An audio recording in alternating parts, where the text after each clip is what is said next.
18절. 엘리의 아들들은 행실이 나빠 여호와를 알지 못하더라. 그 제사장들이 백성에게 행하는 관습은 이러하니 곧 어떤 사람이 제사를 드리고 그 고기를 삶을 때에 제사장의 사환이 손에 3살 갈고리를 가지고 와서 그것으로 냄비에다 애나 소새나 큰 소대나 가마에 찔러 넣어 갈고리에 걸려 나오는 것은 제사장이 자기 것으로 가지되 실로에서 그곳에 온 모든 이스라엘 사람에게 이같이 할 뿐 아니라 기름을 태우기 전에도 제사장의 사환이 와서 제사 드리는 사람에게 이르기를 제사장에게 구워 드릴 고기를 내라. 그가 내게 삶은 고기를 원하지 아니하고 날 것을 원하신다 하다가 그 사람이 이르기를 반드시 먼저 기름을 태운 후에 내 마음이 원하는 대로 가지라 하면 그가 말하기를 아니라 지금 내게 내라. 그렇지 아니하면 내가 억지로 빼앗으리라 하였으니 이 소년들의 죄가 여호와 앞에 심히 크면 그들이 여호와의 제사를 멸시하였음이더라. 사무엘은 어렸을 때에 세마포 에봇을 입고 여호와 앞에 섬겼더라. 아멘. 우리 영상을 하나 보려고 합니다.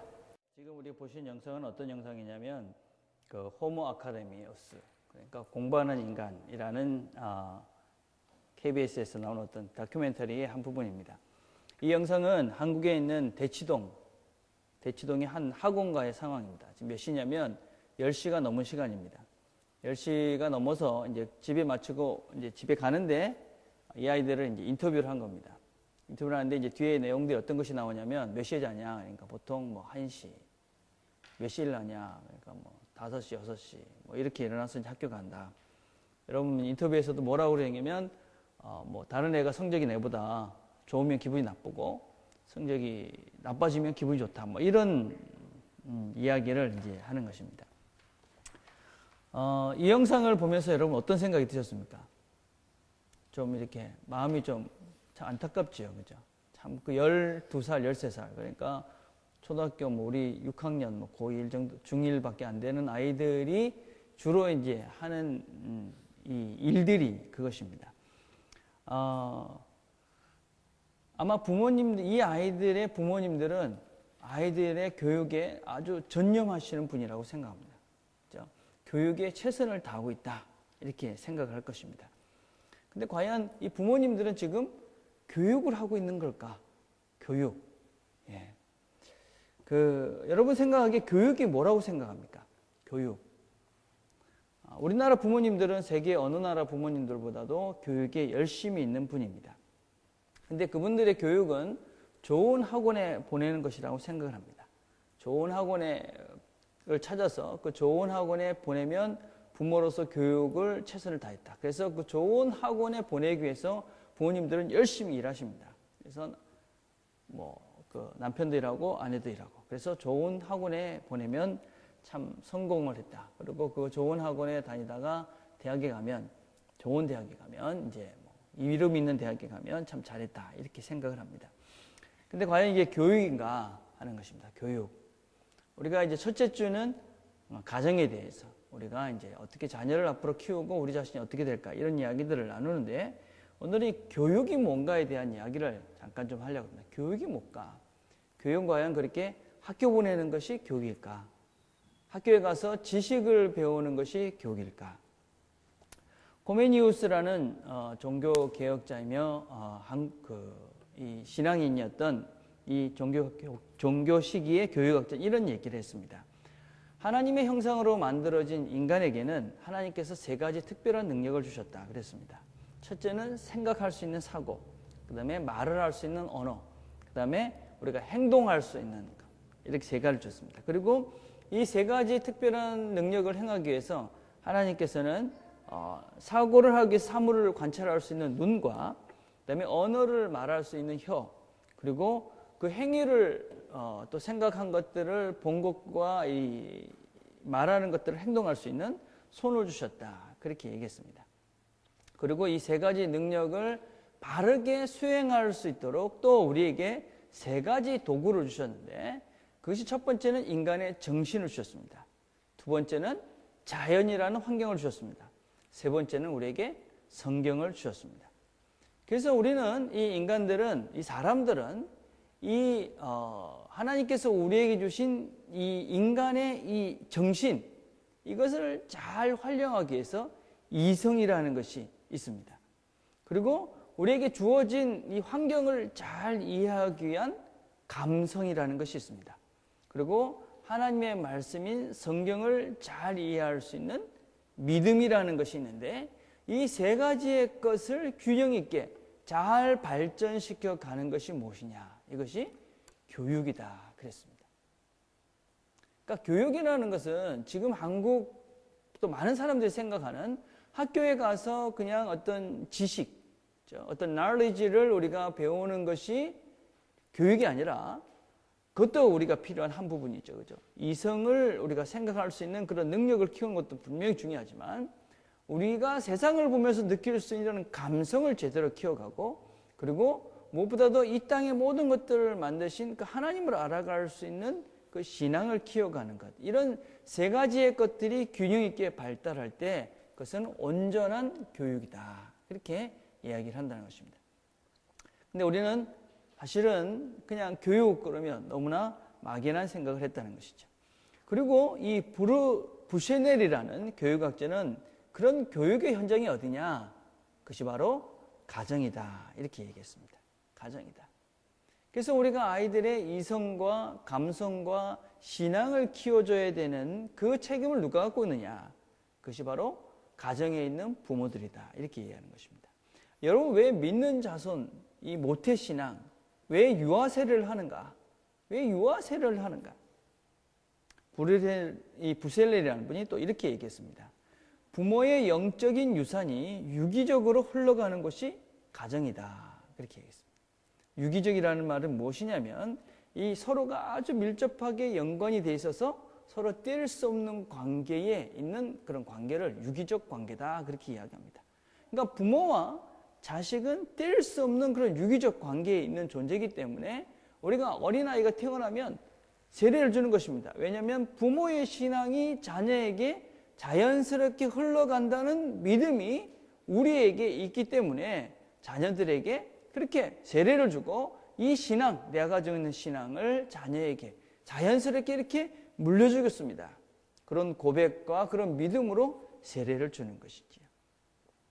그래서 여러분, 우리가 이 신앙과 감정과 이 이성을 우리가 바르게 교육하기 위해서는 제일 중요한 것은 바로 부모라는 존재가 어떤 존재가 되느냐 하는 것이 바로 교육의 전부이고, 어떤 면에서 교육의 시작이고 끝이다 라고 할 수 있다는 것입니다. 그래서 여러분들은 아마 나중에 여기 앉아있는 여러분들 중에는 모태신앙이 있을 것입니다. 그렇죠? 여러분의 부모님들 중에 믿음이 있어서 모태신앙을 가진 사람이 있을 것입니다. 근데 여러분들이 신앙생활을 계속한다면 여러분의 자녀들은 전부 다 모태신앙인이 될 것입니다. 여러분 다 그렇게 되기를 원하시죠? 그렇죠? 그런 마음으로 여기 앉아있는 거 아닙니까? 그렇죠? 그렇다면 여러분이 가지고 있는 그 신앙이 자녀들에게 물려진다. 그래서 여러분의 신앙이 자녀의 신앙이 된다. 아직까지 결혼을 안 해서 잘 모르겠지만 참 무서운 말인 것이지.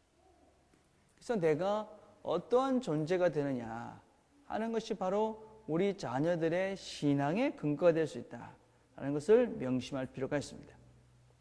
자, 그럼에도 불구하고 그런 모태신앙을 가진 사람들은 다 좋은 신앙인이 되느냐? 그렇지 않다는 것입니다. 오늘 성경에 본 사람은 실패한 한 모태신앙인의 모습입니다. 아버지가 믿는 사람이었지만 그 자식들은 안 믿는 사람이었습니다. 안 믿는 사람이 되어져 버렸습니다. 왜 그렇게 됐을까? 우리는 이 사람을 살펴봄으로써 어떻게 하면 우리가 이렇게 안 될까? 이런 얘기를 한번 해보려 합니다. 오늘 읽은 본문은 엘리라는 제사장 집의 이야기입니다. 엘리는 그 당시 이스라엘의 제사장이었습니다.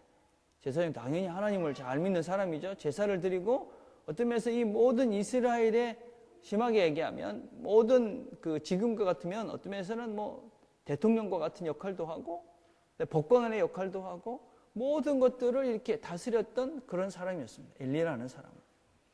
근데 그 아들에게는 홈리와 비느하스라는 두 아들이 있었습니다.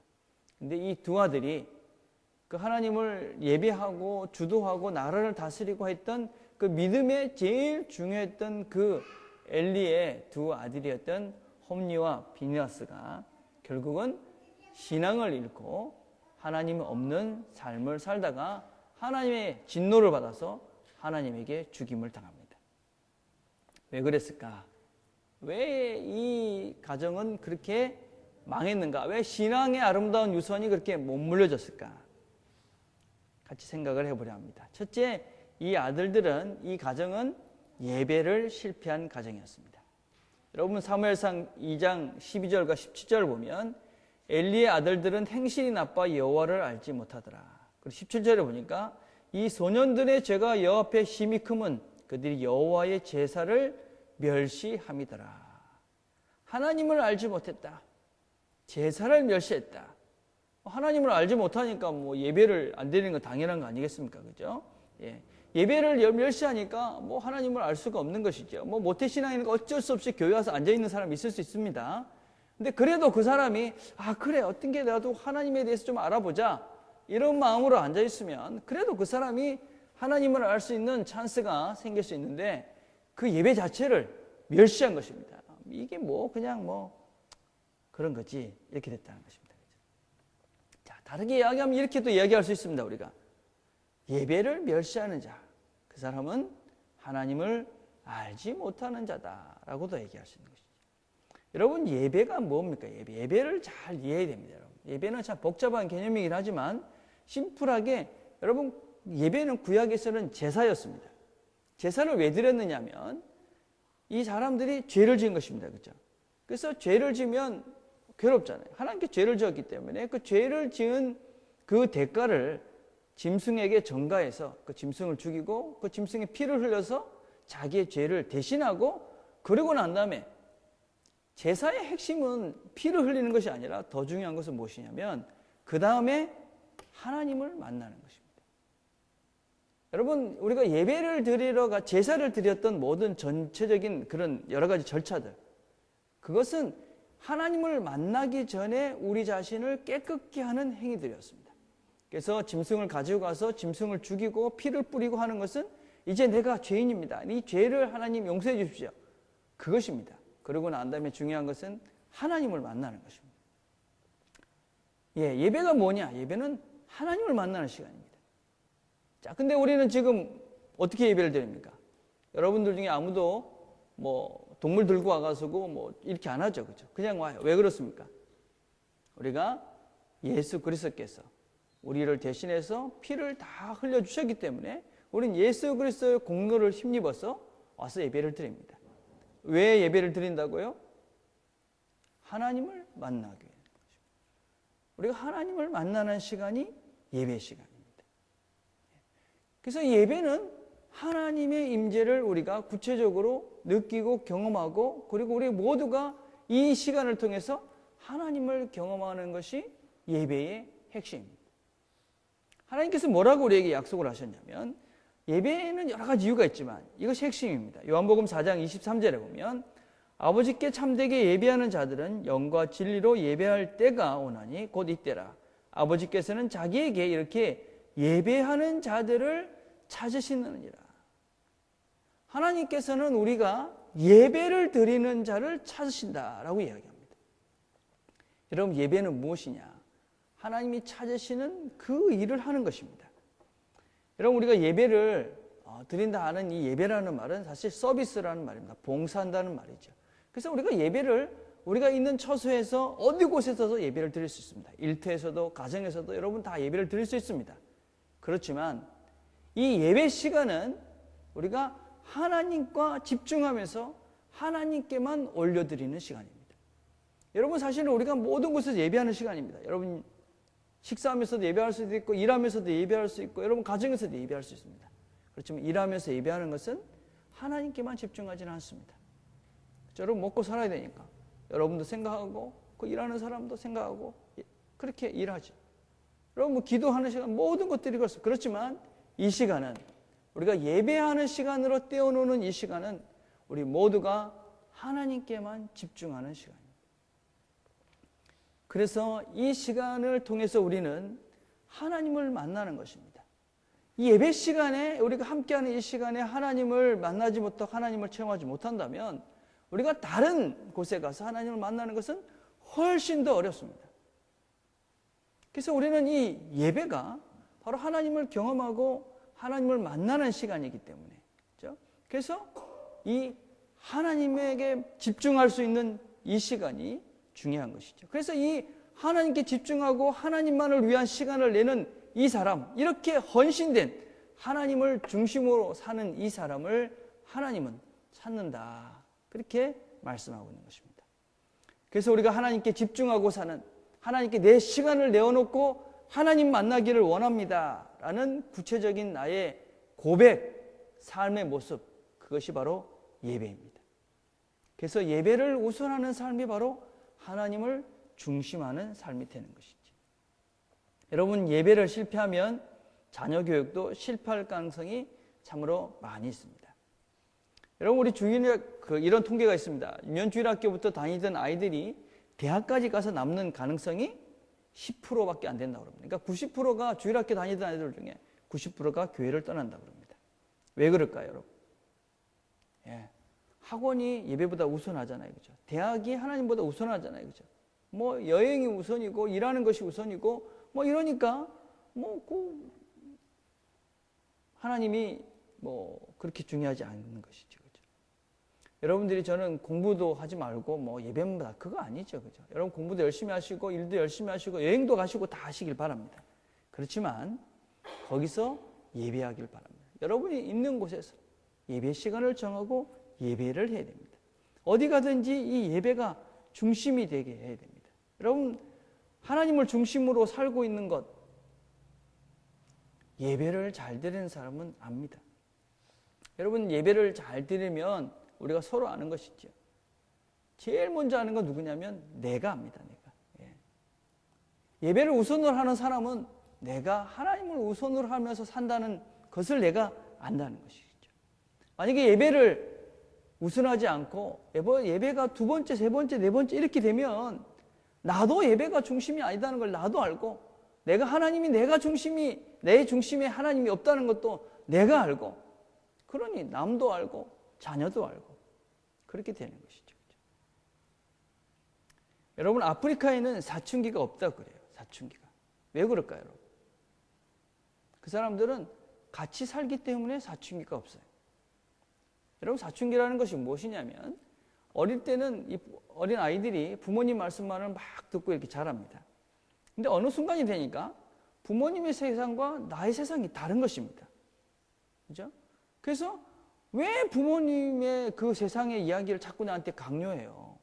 난 내 세상에 살고 싶어요. 그러고 반항하는 것이 사춘기입니다. 그래서 갈등하고 서로 이해 못하겠다고 싸우고 그러잖아요. 그죠? 왜 이렇게 사춘기를 겪느냐? 서로의 가치관과 목표와 삶의 스타일이 다르니까 갈등하고 혼란스러운 것이죠. 근데 가치관과 삶의 스타일과 목표가 만약에 일치된다면 자녀들은 사춘기를 겪지 않습니다. 여러분 모두가 사춘기를 겪는다고 생각하지 마십시오. 제 주변에는 사춘기를 겪지 않는 사람들이 제법 많이 있습니다.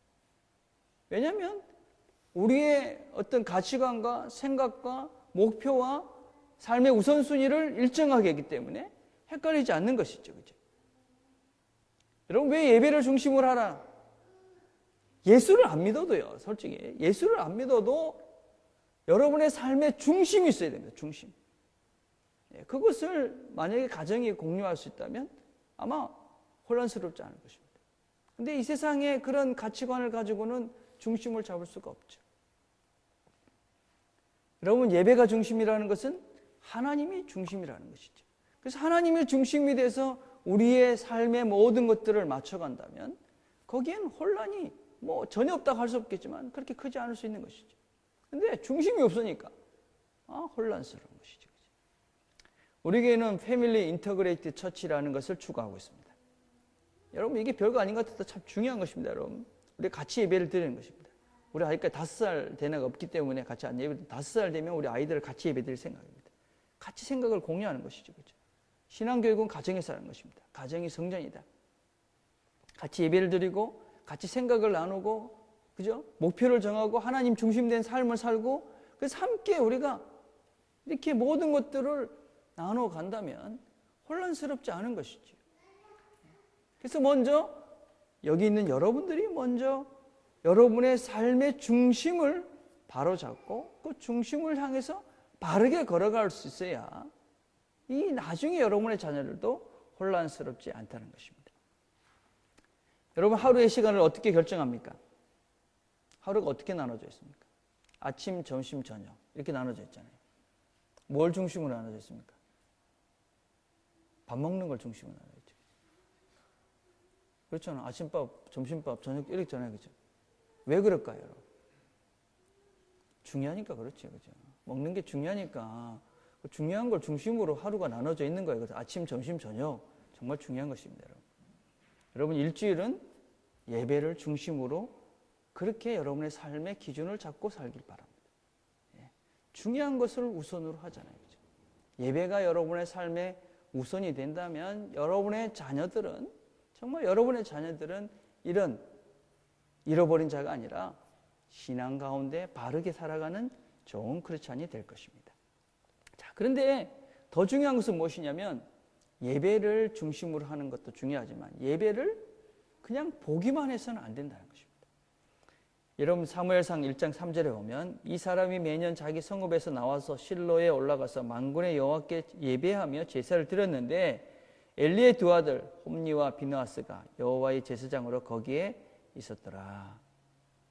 이 사람이라는 건 누구냐면 그 사무엘의 아버지를 얘기합니다. 그 사람들이 예배를 드릴 때마다 엘리가 있었고 그 옆에 홈니와 비느하스라는 아들들이 있었어요. 그러니까 맨날 예배 드리는 거는 본 거예요. 근데 예배를 구경한 것인지 예배를 드리지는 않은 것인지 여러분 예배를 우리가 정말 전심으로 예배를 드리는 그런 훈련들을 하셔야 됩니다. 여러분 찬양을 드릴 때 열심히 하시길 바랍니다. 우리 찬양팀은 열심히 하잖아요. 그죠? 여러분들 열심히 하시길 바라요. 여러분 소리를 크게 내고 뭐 음을 잘 그런 것이 중요한 것이 아니죠. 중요한 게 무엇입니까? 우리의 마음을 다해서 하나님을 찬양하는 것입니다. 마음을 다해서 진심으로 찬양하는 것입니다. 여러분 기도할 때도 우리의 마음을 모으시길 바랍니다. 기도를 준비하는 사람들이 기도를 준비해서 기도를 하잖아요. 그죠? 그때 감시 어디 다른 데 가지 말고 한국 가고 미국 가고 그러지 말고 그 기도에 동참을 하는 것입니다. 예배를 준비하는 것입니다. 그죠? 기도로 준비하고 설교자를 위해서 기도하고 그리고 우리가 뭘 하나님께 드릴 수 있을까 고민을 하고 그리고 특별히 한 10분쯤 빨리 오시길 바래요. 예배 드릴 때. 한 5분이라도 빨리 오길 바래요. 제가 이렇게 살면서 좀 이렇게 안타까운 게 무엇이냐면 한 10%를 못 해가지고 90%를 놓치는 사람이에요. 진짜 불쌍해요. 예를 들면 이런 것이죠, 여러분. 식당에 밥을 먹으러 가서 내가 한 턱 낼게. 딱 그래서 5명을 데리고 갔어요. 그 5명 데리고 갔으면 100불을 쓰잖아요. 그죠? 근데 110불만 쓰면 있는 사람들이 엄청 해피해요. 그래서 진짜 실컷 먹었다 이렇게 돼. 근데 90불을 쓰는 사람이 있어. 그러면 90불을 쓰고 전마저거는 참 째째하다 이런 소리를 듣는 거라. 그러니까 실컷 지가 90불 써놓고 욕먹는 거라니까요. 저 인간 참 그러려면 왜 불렀어 우리 이러는 거예요. 그죠? 지나 먹지 이러면서 욕한다니까요. 예배도 마찬가지예요. 예배를 여러분이 다 늦는 게 30분 늦었어. 그럼 어쩔 수 없겠죠. 근데 주로 몇 분 늦냐면 5분, 10분 이렇게 늦는 거예요. 예배 하나님께 60분, 70분 예배를 드리는데 여러분 5분, 10분 늦어가지고 그거는 100점짜리 못 되는 거잖아요. 그죠? 어때요? 그죠? 하나님께 나왔는데 좀 일찍 와서 준비해서 그래 은근과 허겁지겁 와서 그냥 예배 중간에 미안함 눈치 보면서 들어와가지고 참 안타깝잖아요. 그죠? 근데 몇 분이냐면 5분, 10분밖에 차이가 안 나는 거예요. 그죠? 여러분 그래서 예배를 여러분들이 정말 준비하고 예배를 정말 마음으로 하는 게 드리고 이런 것들은 그냥 우리가 그죠? 사람들은 모를지 몰라요. 우리도 알죠. 그죠? 그렇지만 하나님은 분명히 아시죠.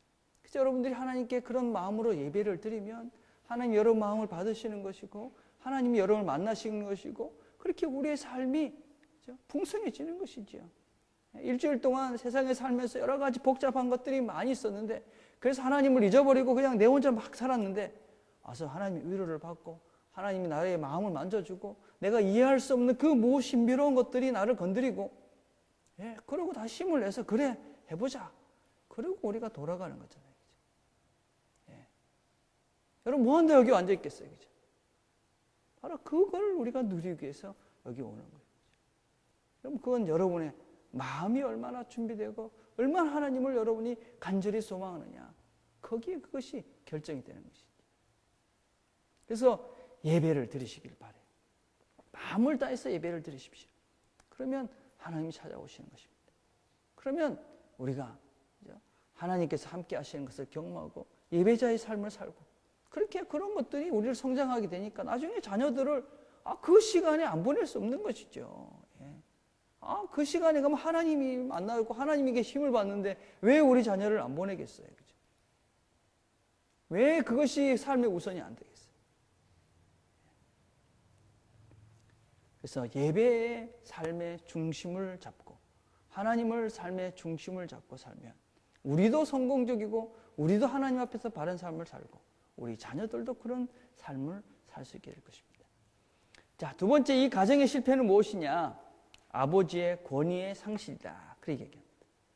자, 여러분 22절부터 25절까지를 보면 엘리가 매우 늙었더니 그의 아들들이 온 이스라엘에게 행한 모든 일과 해먹 문에서 수정드는 여인들과 동침하였음을 듣고 그들에게 이르되 너희가 어찌하여 이런 일을 하느냐? 내가 너희 악행을 이 모든 사람에게 백성에게서 듣노라. 내 아들들아, 그리하지 말라. 내게 들리는 소문이 좋지 아니하니라. 너희가 여호와의 백성으로 범죄하게 하는도다.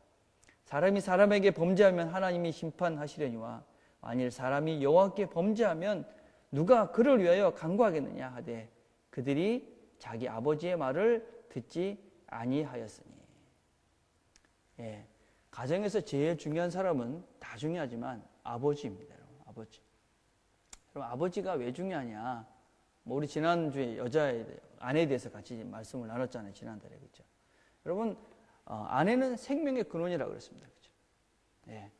이 아버지는 말씀의 근원이다. 우리가 그렇게 이야기합니다. 그럼 말씀을 키우는, 말씀을 가리키고 자녀들에게 어떤 하나님 말씀을 가리키는 사람이 아버지입니다. 우리가 그런 얘기는 나중에 또 하겠어요. 근데 이 아버지의 말을 듣지 않는 아들. 이러면 이 가정은 뭐 끝난 것입니다. 제가 얼마 전에 그런 신문에서 이런 이야기 해봤어요. 가족들은 거북이의 눈병이 걸리면 돌봐도 김씨가 눈병을 걸리면 거들떠 보지도 않는다. 무슨 얘기냐면 아버지가 있는 거예요. 그죠? 아버지가 어느 날 눈이 막 아파가지고 아프다 그러니까 약 발라 그랬어요. 어느 날 근데 일하고 딱 들어오니까 모든 식구들이 거북이가 있는 어항 앞에 매달려 있는 거예요. 그래서 왜 그래? 그러니까 아빠 빨리 가. 우리 거북이 눈병 났어. 무슨 말인지 모르는가 봐요. 그죠? 거북이 눈병이 났는 데는 온 식구 가서 거북이 걱정을 하는데 아버지가 눈병이 나면 아무도 걱정을 안 한다니까요. 그래서 아버지는 6등이래요. 엄마가 1등, 2딸, 강아지, 거북이, 그 다음에 아버지. 심각하죠? 여러분 가정은 안 그렇죠? 안 그렇게 되길 바라요. 안타까운 얘기예요, 여러분. 아버지의 권위가 아주 많이 떨어진 시대에 우리가 살고 있어요. 그죠? 누구의 문제일까요, 여러분? 남편의 문제일까요? 아내의 문제일까요? 자녀의 문제일까요? 저는 제일 큰 문제가 이 아내들의 문제라고 생각해요. 여자들 잘 들으세요. 이게 아주 중요한 얘기니까. 얼마 전에 세바 씨의 가정에 대한 이야기를 제가 들었어요. 근데 자녀에 대한 4종류의 자녀가 있대요. 4종류의 자녀가 있는데 첫 번째 자녀는 어떤 자녀냐면 공부도 잘하는 자식. 엄친아라고 그러잖아요. 그죠? 공부도 잘하는 자식. 두 번째는 공부는 못해도 부모 말 잘 듣는 자식. 진짜 착한 자식이에요. 이게 최고예요, 사실은요. 세 번째, 공부는 못해도 몸은 건강한 자식. 네 번째, 제일 못된 자식이 어떤 사람인지 알아요? 지아버지 닮은 자식이래요. 심각한 거잖아요. 그죠? 막 웃긴 웃었는데 가만히 생각하면 얼마나 썰렁해요. 그죠? 여러분, 이런 가정 망하는 거예요. 그죠? 여러분은 우리 아버지를, 내 남편을 닮을, 너는 우리 아버지다. 너 내 남편, 너가 아버지 닮아. 그런 사람과 결혼해야 돼요. 내 아버지 닮은 게 제일 못난 자식이 돼버리면 안 되는 것이죠. 그죠? 예. 여러분, 그런 아버지가 돼야 되고, 그런 남편을 여러분이 만나셔야 돼요. 그죠? 그래서 아내가 될 사람들은 어떤 사람을 만나야 됩니까? 야, 우리 자식이 나중에, 이런 사람을 만나서 결혼했으면 좋겠다. 이런 사람과 결혼하셔야 돼요. 그죠? 야, 너가 아버지같이 절대 되지 마. 그러면 안 되는 거죠. 그죠? 예. 여러분, 남편들은 어떤 존재가 돼야 됩니까? 우리 딸이 나 같은 사람과 결혼해야 돼.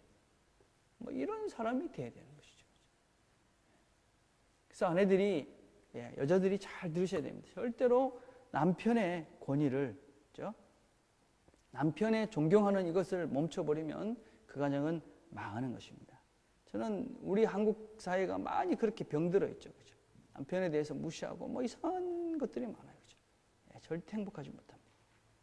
자, 그럼 아버지의 권위는 어디 시작되는가? 잘 중요합니다. 아버지의 권위. 우리가 며칠 전에 생각해 봤죠. 그죠? 에베소서 5장 25절 이렇게 말합니다. 남편들아 아내 사랑하기를 그리스도께서 교회를 사랑하시고 그 교회를 위하여 자신을 주신 같이 하라. 건강한 가정은 남편이 아내를 진정으로 사랑하는 가정입니다. 자기 몸같이 아내를 사랑하면 거기에서 진정한 권위가 나옵니다. 뭐 힘이 있다고 돈을 많이 번다 그러는 거 아닙니다, 여러분. 그죠?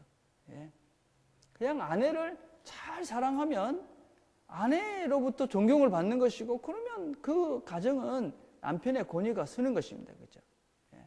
저희 시대 때는 참 안타깝게도 저희 부모님들이 이 아내를 막 사랑하는 그런 것들을 못 보여주셨어요. 그래서 좀 사실은 좀 저희들은 불행하게 자랐어요. 저도 우리 집사람을 막 사랑하는 이런 것들을 잘 못해요. 여러분들도 뭐 물론 이제 그래 보신 분들도 계시지만 잘 못 봤을 거예요. 그죠? 근데 저희들은 그때는 못 배웠어. 아무도 그렇게 하라고 얘기를 안 해줬어요. 몰랐으니까. 우리는 못한 거예요. 그죠? 여러분 가르쳐 줬잖아요. 해야 돼. 그러니까 여러분. 어떻게 해야 된다고요? 서로 사랑하는 것을 많이 보여줘요. 부부가, 그죠? 부부가 사랑하는 것만 충분히 보여줘도 자녀는 아주 잘 자랄 수 있어요. 절대로 문제 있는 자녀가 되지 않아요. 그죠? 돈이 많으면 과연 남편의 권위가 쓸까? 몇 년 전에 한국에서는 어떤 일이 있었냐면 가사노동, 아내가 집에서 일하는 것을 정식 노동력으로 인정을 해줬어요. 그래서 이혼을 한다 그러면 남편과 아내가 절반으로 나눠야 된다. 그러고 난 다음에 50대 중년 된 부부들의 이혼율이 급증했어요. 무슨 얘기예요, 여러분? 돈 때문에 살았다 이거예요. 그죠? 이제는 내 거 내놔라. 그러고 이제 헤어진 거예요. 그래서 돈이 아버지의 권위를 세워주지 못해요. 네. 사랑하셔야 돼요. 사랑하셔야 돼요. 아내를 진정으로 사랑해야 돼요. 네. 그러면 그 가정에 진정한 권위가 생겨요. 무엇을 추구하느냐가 중요합니다. 잠언 17장 1절에 이렇게 말해요. 마른 떡 한 조각만 있고도 화목하는 것이 제육이 집에 가득하고도 다투는 것보다 나으니라. 집이 화목하면 된다. 요새는 사실은 옛날처럼 굶어 죽는 사람 없어요. 그죠? 예. 먹을 거 없어가지고 뭐 끼니를 굶고 뭐 자식이 먹을 거 없어가지고 뭐 이런 거 없잖아요. 그죠? 다 상대적 빈곤이에요. 그것도 물론 쉽지는 않아요. 그죠? 그렇지만 정말 중요한 것이 무엇인지를 추구하는 거예요. 돈이 많아서 그냥 뭐 어디 여행 멋진 데 다니는 것, 그것도 좀 뭐 그런 것을 추구할 건가? 아니면 우리는 없어도, 그죠? 아이 손잡고 가까운 공원이라도 걸어가서 오손도손 그냥 뭐 이게 더 행복하다는 거예요. 그죠? 뭘 추구해 가느냐? 그것은 바로 내가 아내를 어떻게 사랑할 것인지, 얼마나 사랑할 것인지의 문제인 거예요. 그죠? 사랑의 권위를 세워가길 바래요. 사랑의 권위. 다른 권위가 필요한 것이 아니고 사랑의 권위가 필요한 거예요. 야, 우리 아빠는 정말 우리 엄마를 사랑해. 그러면 되는 거죠. 아내가 남편을 향해서, 야, 너는 너네 아빠처럼만 살아. 넌 너네 아빠 같은 남자를 만나. 그러면 그 가정은 성공적인 가정이 되는 거예요. 권위를 세워주길 바래요. 특별히 아버지의 권위를 세워주길 바래요. 그래야 그 가정이 질서가 잡히고 화평이 이루어진다. 세 번째는 이 가정의 실패의 원인은 자녀가 우상이 된 거예요. 이 제일 큰 문제예요. 2장 29절에 보면 너희는 어찌하여 내가 내 처소에서 명령한 내 재물과 예물을 밟으며 내 아들들을 나보다 더 중히 여겨 내 백성 이스라엘에 들리는 가장 좋은 곳으로 너희를 살찌게 하느냐. 내 아들들을 나보다 더 중히 여겼다. 나가 누구였어요? 하나님이 엘리를 향해서 이야기한 거예요. 너가 내 아들들을 나보다 더 중히 여겼다. 왜 아들들이 아버지 말을 안 들었을까요? 아들이 하나님보다 더 높은 거예요. 그죠? 아들이 하나님보다 훨씬 높으니까 아버지는 그 하나님을 섬기는 사람이니까 자기보다 미치잖아요. 그러니까 뭐 아버지 말을 안 듣는 거죠. 들을 필요가 없는 것이죠. 그죠? 여러분, 자녀를 우상화하지 말기를 바라요. 자녀도 죽이고 나도 죽고 다 같이 죽는 것이 자녀를 우상화시키는 거죠. 여러분, 주보에 보면 우리나라 부자의 6가지 유형이라고 하는 것을 실어놨어요. 그죠? 황상민 교수라는 분이 이 연세대 심리학 교수님인데, 이 우리나라 부자들이 있던 이런 형의 부자들이 있다, 이런 걸 연구해서 해놓은 거예요. 6종류가 있더라고요. 근데 이 부자 중에 그래도 괜찮은 부자는 3번째 존경받는 부자밖에 없어요. 다 보면 부자는 좀 쉽지 않은 것 같아요. 잘 살기가. 자, 그런데 여러분, 이 부자가 문제입니까? 돈이 문제입니까? 아니잖아요. 그죠? 돈이 문제가 아니라 돈을 어떻게 대하느냐의 문제라는 거예요. 그죠? 이런 얘기도 있어요. 옛날 태국의 왕조의 시대 때 어떤 왕이 자기가 아주 충성스럽게 생각하는 신하가 있으면 흰 코끼리를 선물을 했어요. 흰 코끼리. 이 흰 코끼리는 아주 힘도 세고 일도 잘하고 또 그리고 아주 멋졌기 때문에 이걸 선물로 준 거예요. 근데 이 선물을 왕으로 받던 백성들이 시간이 지나다 보니까 다 망하는 거예요. 왜 그런가 조사를 해보니까 이 왕한테 이 선물을 받았잖아요.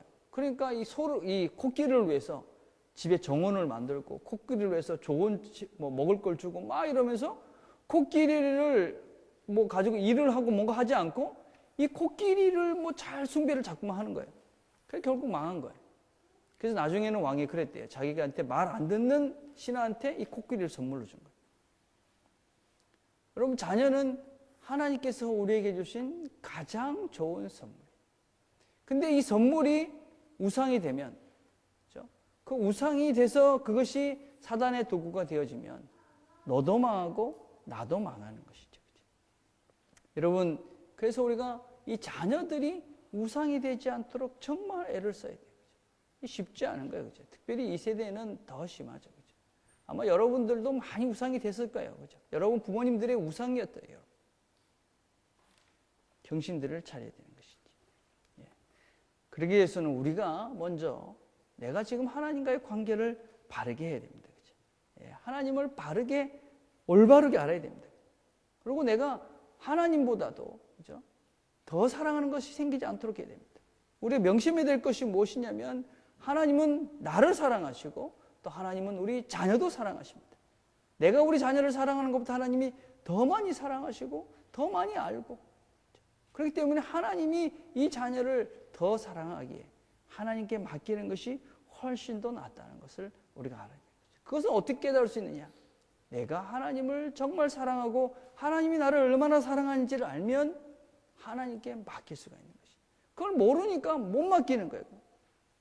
근데 하나님이 나를 얼마나 사랑하는지를 알면, 나보다 나를 더 사랑하시는 그 하나님의 사랑을 알면 내 자녀도 하나님께 맡길 수 있는 것이지. 자, 이제 설교를 정리하려고 그래요. 그렇죠? 예. 우리가 이제 여기에 자녀도 있는 사람도 있고 자녀를 낳을 사람도 있어요. 그렇죠? 길어야 10년 안에는 다 자녀들이 생길 거예요. 그렇죠? 예, 10년. 그렇죠? 예. 그렇지 않을 사람이 있나? 다 있을 것 같아. 다 10년이면, 그지? 예. 10년이면 다 이제 자녀가 생겨요. 예. 자, 길면 10년의 시간이 여러분에게 주어진 거예요. 여러분들이 어떤 존재가 되어 있느냐 하는 것이 바로 여러분의 자녀가 어떤 존재가 될 것이냐를 결정한다는 것을 기억하길 바라요. 내가 10년 동안 어떤 존재가 되어 있느냐, 어떤 신앙인으로 되어 있느냐, 내가 얼마나 좋은 그리스도인이 되느냐가 바로 여러분의 자녀들, 우리의 가정, 이 모태 신앙을 가진 우리 가정들이 얼마나 좋은 신앙의 명문으로, 신앙의 그런 가정으로 이어져 갈 것인가가 결정된다 하는 것입니다. 우리 모두가 정말 좋은 신앙인으로 잘 준비해 가기를 바랍니다. 그렇죠? 예. 그래서 우리 모두가 나중에 우리 자녀들이 그래 우리 같은 신앙이 되기를 바라는 그런 존재들이 되길 바랍니다. 그래서 우리의 신앙이 우리 자녀들에게 자연스럽게 흘러가고 그래서 그 신앙의 그런 아름다운 유산들이 물려져 가고 그래서 좋은 신앙의 부모로 또 다음 세대를 이어가는 그런 저와 여러분들이 되기를 간절히 바라겠습니다. 기도하겠습니다.